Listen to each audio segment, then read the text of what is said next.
Tuesday and Wednesday's all right for fighting, and the Patriots are now down two key cornerbacks. What does it all mean as they head into preseason game 2? Tyler Lamb of the Gillette Gazette joins me today. Stay tuned. You're about to be locked in to the Locked On Patriots podcast.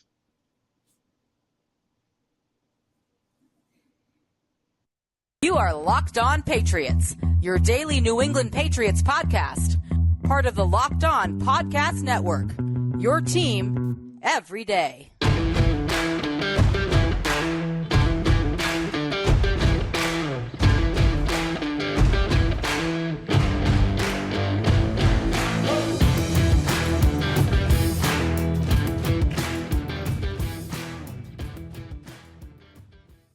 Hello to all of you Foxborough faithful, and thank you once again for making Locked On Patriots a daily part of your New England Patriots coverage and also your first listen every day. Remember, Locked On Patriots is free and available on all platforms, including YouTube, so smash that subscribe button and download, subscribe to, and follow Locked On Patriots wherever you get your podcasts.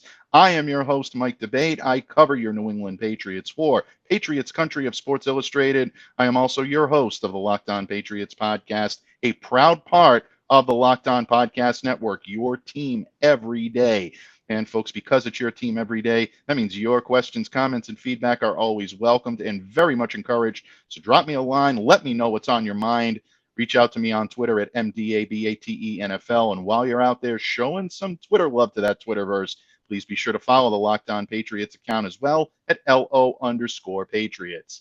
Pats fans, 2 days of joint practices at Gillette Stadium in Foxborough are in the books. The Pats and the Carolina Panthers locking horns quite literally over the course of the last couple of days. And of course, big news out of Foxborough regarding the secondary. All of that here today. And it is my honor to discuss all of these topics and more with our special guest today, first timer here on Locked On Patriots. It's my honor to welcome him to the show. He is the managing editor of Gillette Gazette, and he's also a head recruiter for Stadium Rant. Tyler Lamb joins me today. Tyler, thank you so much for joining me here today on Locked On Patriots. Welcome to the pod. Thank you so much for having me, Mike. I'm wicked excited to be here. As you know, daily listener, always tuning in, always getting you guys' takes on what you got on the Pats, and I love them. A lot of my analysis comes from you guys' analysis because, I mean, you know, like that's just, we all listen to podcasts. We all do the same sort of things. So I'm just really happy to be on here, man. Really happy to be on here.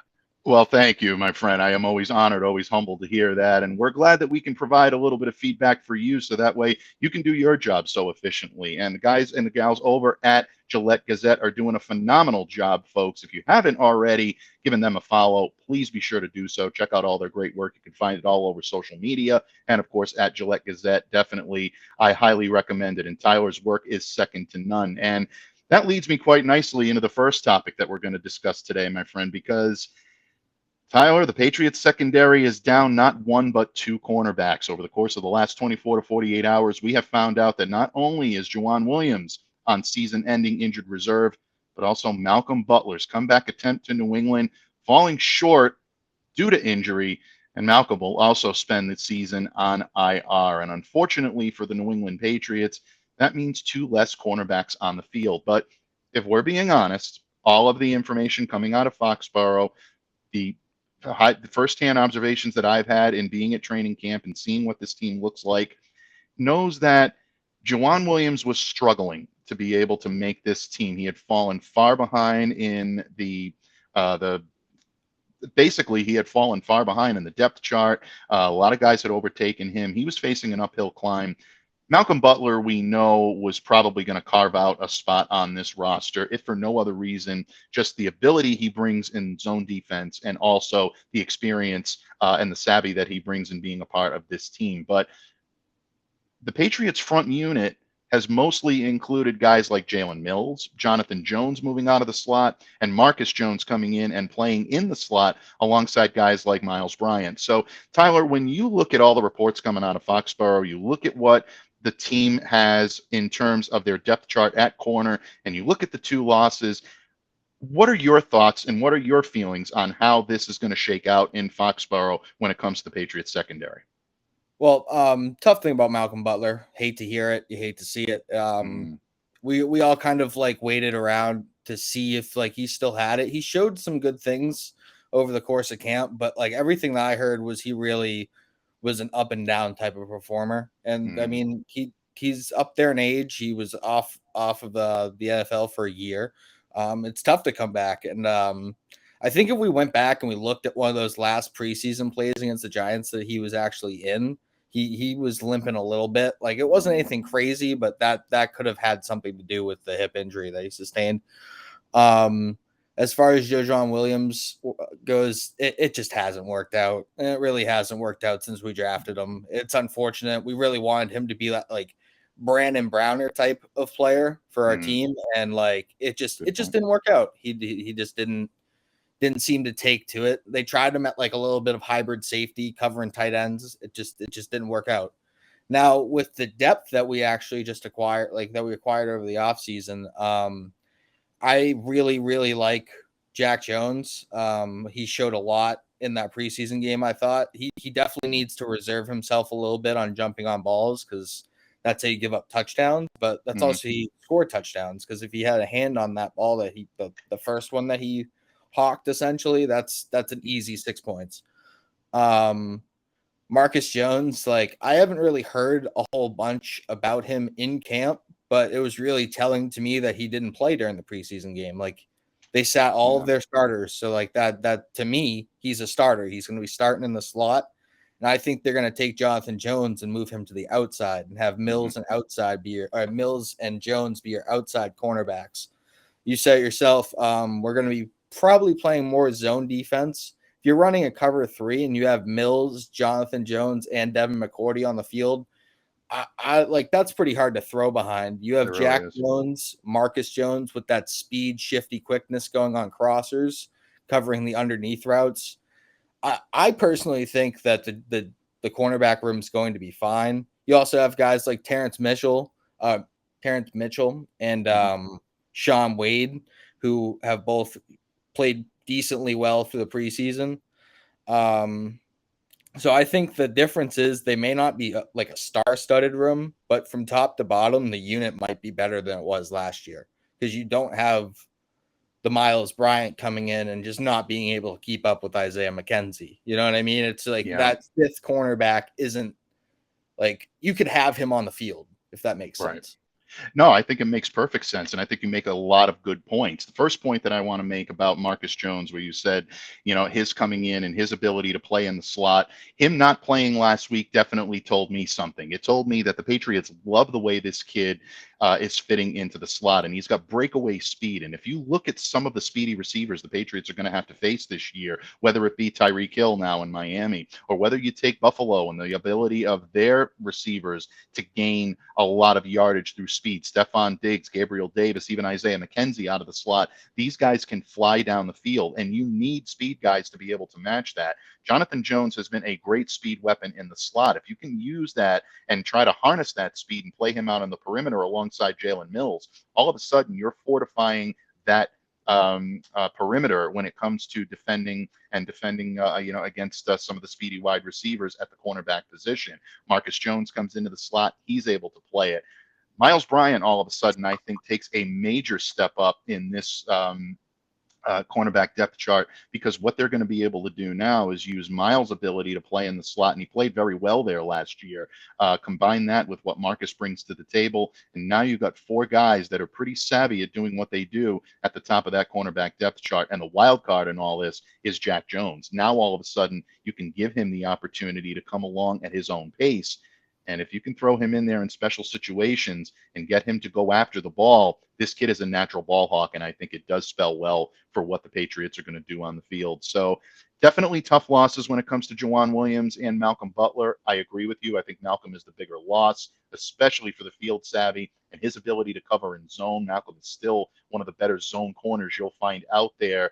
But Joejuan Williams was facing an uphill battle, and we definitely wish him the best in his recovery, but probably means the end of him in a Patriots uniform with his rookie contract expiring. And now the Patriots will likely move on, and maybe a change of scenery will be the best thing for Joejuan moving forward. So Always good insight, Tyler, and I appreciate it. And we definitely are looking forward to hearing your thoughts on the remainder of what happened over these 2 days in training camp.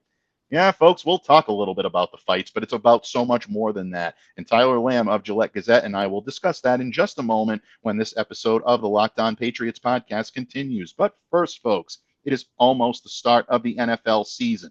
I love this time of year. Tyler loves this time of year. Let's face it, if you're tuning in to Locked On Patriots, we all do. And if you're into sports betting or fantasy, you need a competitive edge to win. That's why I highly recommend the Elias Game Plan app. It's the ultimate sports betting and fantasy companion for the NFL, the NBA, and Major League Baseball.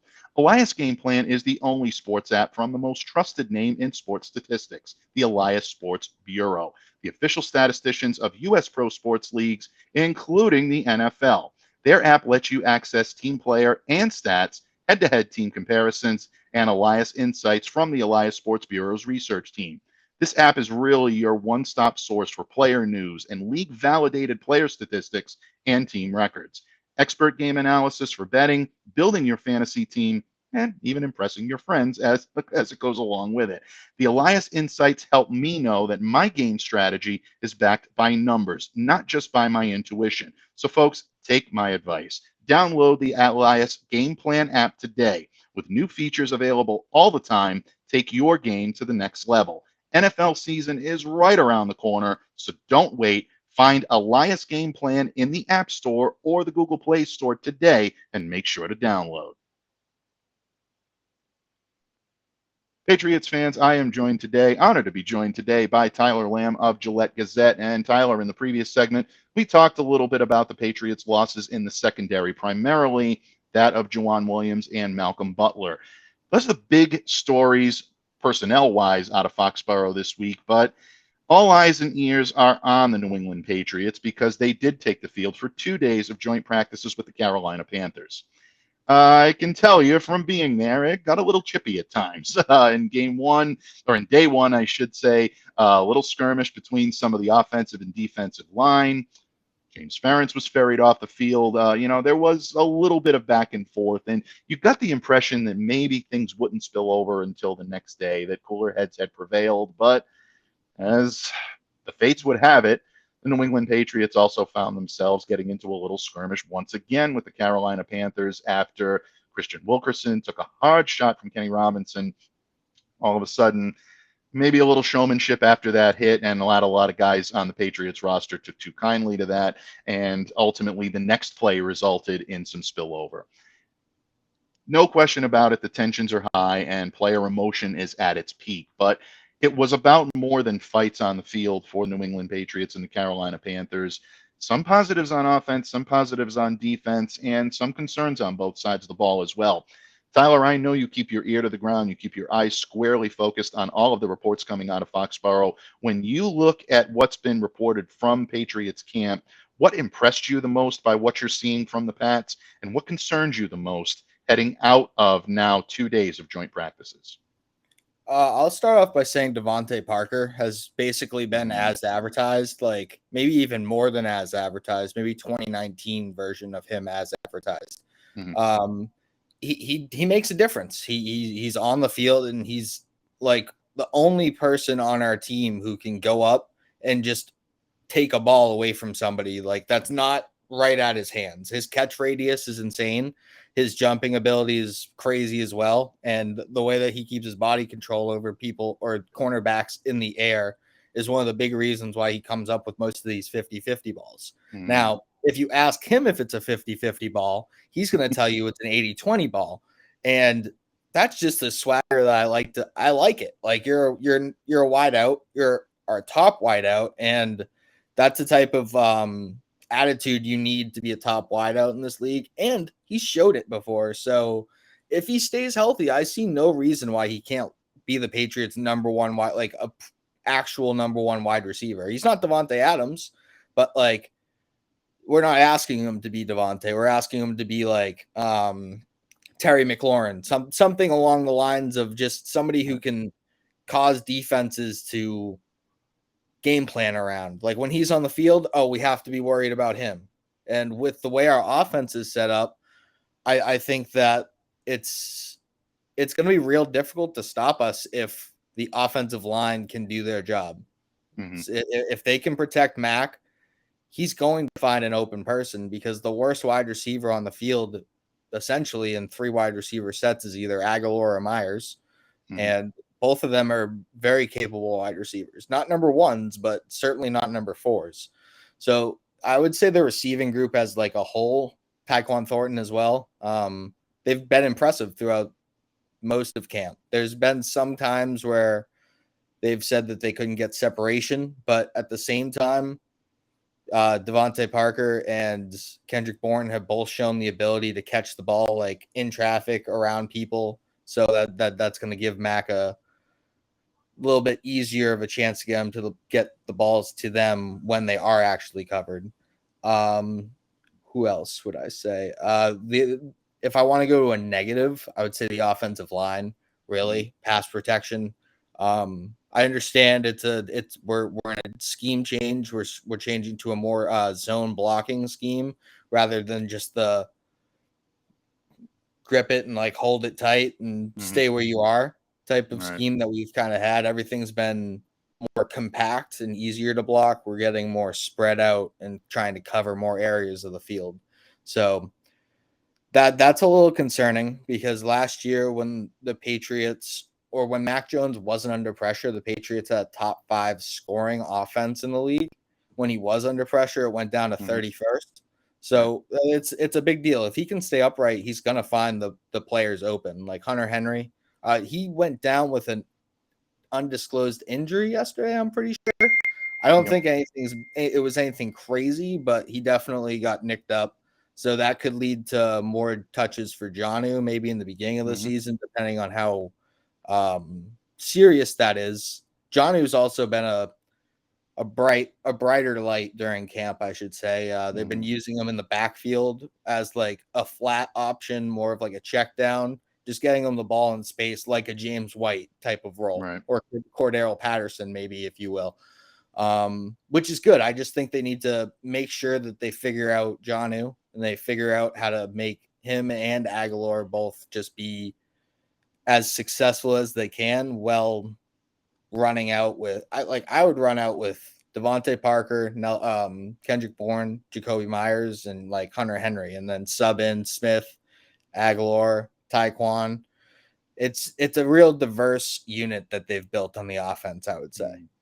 Yeah, I agree with you. Absolutely, without any question. And look, I'm glad that you mentioned Parker, because I think he is obviously the new shiny toy in that wide receiver core. And he's got a lot of eyes on him, without any question. One thing that I think Parker is really going to endear himself to with New England Patriots fans, and also his quarterback, Mac Jones, is being that guy that can get the yards after the catch. And I think you put that perfectly. Just over the course of his career, he's averaged 14 yards per reception throughout. He's never averaged fewer than 11 yards per reception in any of his 7 seasons in the league. So that's a trait that Mac Jones loves. It's a trait that he valued in his receivers when he was at Alabama, and also valued in his receivers here as well. So I think that's going to really, be a big improvement for the Patriots receiving core.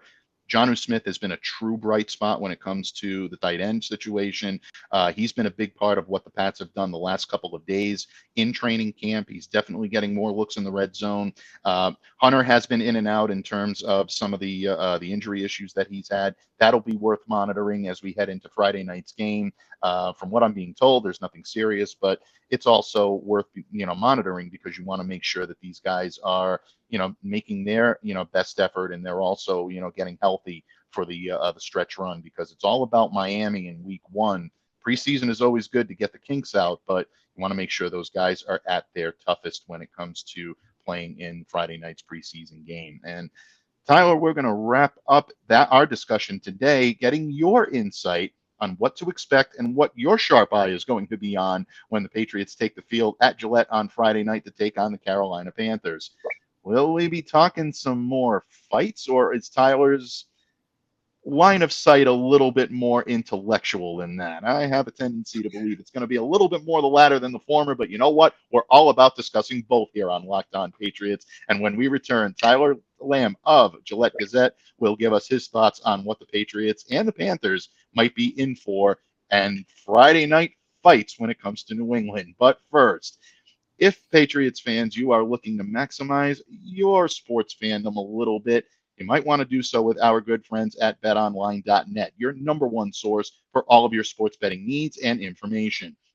Find all of the latest developments, insights, league reviews, news, and more at BetOnline because they are your continued source for all of your sporting wagering information, including live betting, esports, and scores, and more.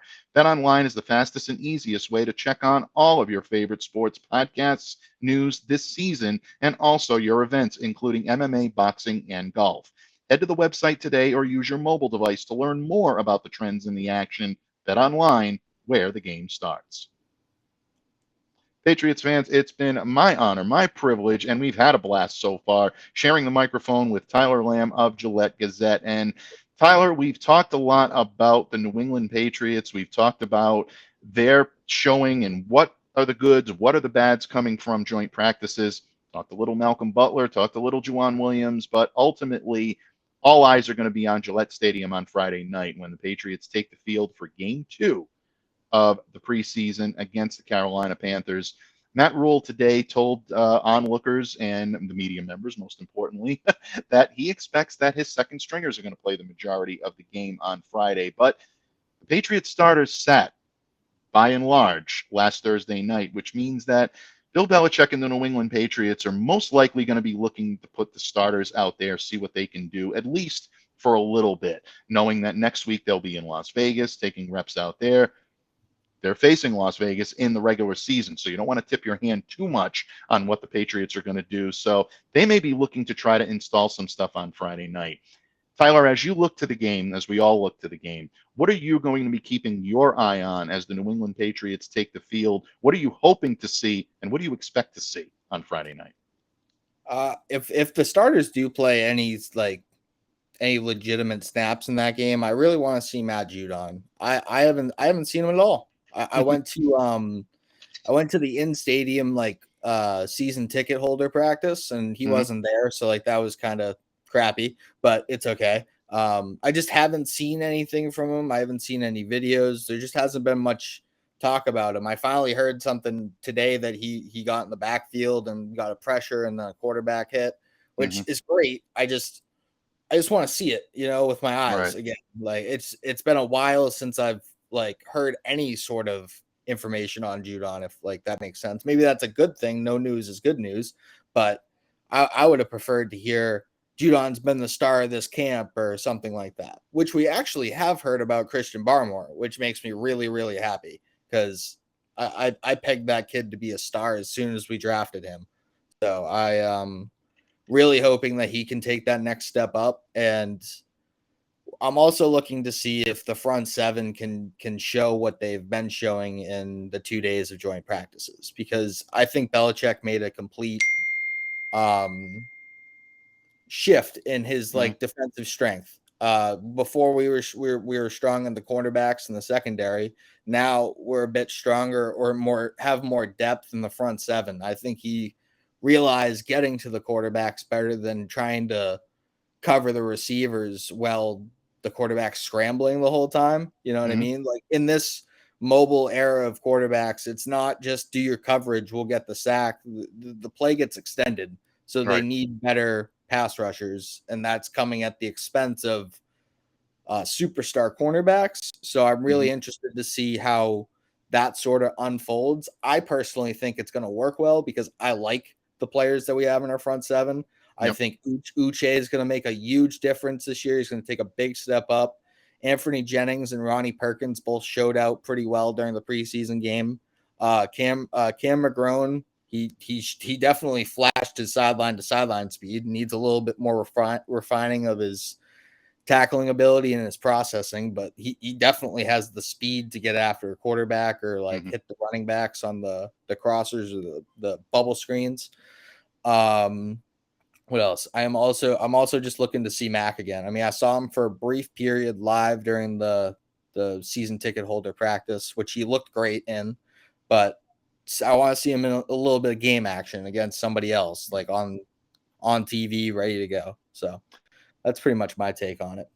Absolutely. And I think we all share your curiosity, especially when it comes to Mac. I think everyone wants to see him back out on the field. We've seen him in a practice setting. We've seen him the last couple of days in joint practices. Those that have been in attendance were able to see that. Like you said, you were in attendance last week when the Patriots held the in-stadium practice. And these are all things that give you a little sense of the season happening. But once you see your starting quarterback in a game setting, all of a sudden, it's like we're in business. I feel like it's, from the replacements where, the assistant coach looks at Gene Hackman and goes, we're in business now. Shane Falco comes out. He's got yep, exactly. He's got the helmet on. You're ready to go. It really does. It really does give you that inspiration. And naturally, I think everybody wants to see if the Patriots are going to tip their hand and start showing maybe some of that new offense, maybe that zone run offense, and see what the Patriots can do. We saw a little bit of play action earlier this week. I expect that to continue. I'm looking forward to seeing that, but I'm glad that you mentioned the front seven, because to me, that really is the key of what the Patriots want to do defensively this year and the improvements they want to make. The front seven automatically, if they can contain the run a little bit, and guys like Carl Davis, guys like Sam Roberts have stepped up, Devon Godchow has stepped up a little bit. You look at that, LeBrian Ray has been excellent. I think he's the undrafted rookie free agent that continues the streak. Roster projection 2.0 dropping a little bit later, folks. So definitely check that out. LeBrian Ray's name may be in that. You may see that prominently, but check that out. But all kidding aside, I'm looking forward to watching that. Henry Anderson has been much better this year. He's going to make a case for a roster spot. Does he make it? He's a bubble guy for a lot of people. Stay tuned to that roster projection, folks. You're going to see that in just a little bit. But all kidding aside, I'm plugging myself enough here. No, I completely agree. And I completely agree with what you said about the linebackers, about Anthony Jennings, about Mac Wilson, guys that, Ronnie Perkins, Cam McGrone showing a lot of athleticism. I think the Patriots have that speed, that sideline-to-sideline speed that they lacked last year, and I think they're going to showcase it this year, and that may make all the difference. So, Tyler, excellent insight. You brought it as only you have. We would love to have you back here on Locked On Patriots again really soon and throughout the season to continue to bring the analysis the way only you can. Before I let you go today, my friend, the floor is yours. Let everyone know where they can find you on social media, all the great work that you guys do over at Gillette Gazette, anything at all you want to go ahead and let our listeners know. The floor is yours, my friend. Have at it. Awesome. So you can follow me at on Twitter at Lamb4752. We don't have our Twitter page right now is still on work at Gillette Gazette. So for now, just follow us at Stadium Rant HQ on Twitter. We have a Facebook page. It's just Gillette Gazette on Facebook. Follow that, like that. I post every single article on that and then share it from there on a bunch of Patriots communities too. So if you're in those, you'll probably see it. What else? That's pretty much it. Just follow Stadium Rant HQ. I'm very, very, very, very blessed to have found them. They gave me a shot in this industry, and I've really taken every single chance I can to make sure this is what I do for a living. So shout out to them. Shout out to you for having me on here. Would love to keep coming on here. It's a great conversation talking Pats. I love it. As you said, if you're listening to this, you love football more than you like almost anything else. So that's what I am. That's who I am. And Patriots Nation or die, man. Absolutely, folks. And definitely, I can highly recommend all of the great work that the crew over at Gillette Gazette does, especially this man right here. Tyler, I thank you for joining me again. We'd love to have you back here on Locked On Patriots soon. So, folks, stay tuned to Locked On Patriots for Tyler's next appearance. And, of course, continue to make us your first listen each and every day. And now that you've made Locked On Patriots your first listen, make your second listen our good friends over at Locked On NFL. All the latest national NFL stories covered by the hosts on the Locked On Podcast Network that you know and love. So be sure to subscribe to Locked On Patriots, or Locked On, I should say. Well, subscribe to Locked On Patriots, but subscribe to Locked On NFL on YouTube and download and follow wherever you get your podcasts. Folks, we appreciate the hospitality of Tyler Lamb for joining us here today and helping make Locked On Patriots a better show each and every day. Once again, be sure to follow them on Locked On at LO_Patriots. And of course, be sure to download, subscribe to, and follow Locked On Patriots wherever you get your podcasts. And thank you for making Locked On Patriots a daily part of your New England Patriots coverage. Until tomorrow, Foxborough faithful, stay safe, stay well, be the change that you wish to see in the world. Have a great day, everyone. On behalf of Tyler Lamb of Gillette Gazette, I'm Mike Debate. Have a great day.